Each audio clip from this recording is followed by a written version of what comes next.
দায়িত্ব নিয়ে একদম নেগলিজেন্ট। ওনার নিজের প্রতি ওনার কাজ হচ্ছে কি খালি বড় বড় ফ্ল্যাক্সে ওনার ছবি লাগিয়ে আস্তে করে প্রোগ্রাম করা।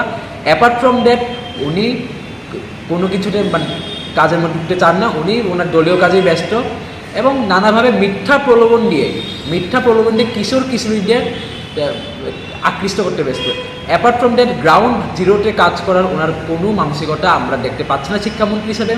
এবং আমাদের বরাবর এখনও দাবি এটাই থাকবে, উনি যেন যত শীঘ্রই সম্ভব অন্তত ত্রিপুরা রাজ্যের ছাত্রছাত্রীদের কল্যাণের জন্য হলেও উনি যেন শিক্ষামন্ত্রীর পদ থেকে উনি পদত্যাগ করে ফেলেন এবং অন্য কাউকে যারা চারজন, কারণ উনি এটি পারছেন না।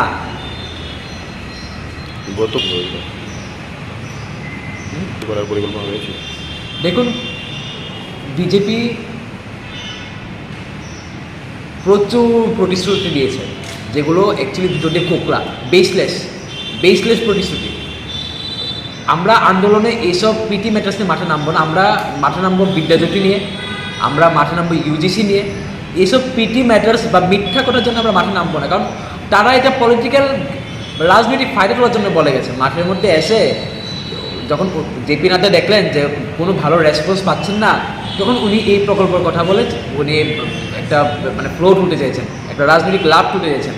অ্যাকচুয়ালি গিয়ে দেখুন এটা বেসলেস একটা। আপনি বলুন না যে 16 বছরের মেয়েকে আর স্কুটি ধরিয়ে দেওয়ার কথা হলো, কথাটা কতটুকু বেসলেস। একজন কেন্দ্রীয় মন্ত্রী, উনি একটা জাতীয় দলের সভাপতি, উনি কতটুকু বেসলেস বা কতটুকু কমন সেন্স অভাব থাকলে তাই উনি এই কথাটা বলেন, সেটা আপনারাই বিবেচনা করতে পারবেন।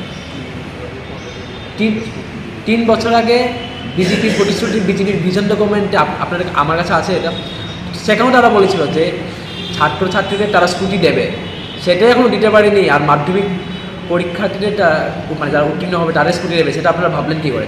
তাদের কোনো কথাই ঠিক নেই, তারা সব জুমলা মানে বলার আছে বলে ফেলে, বাস শেষ ফিনিশ।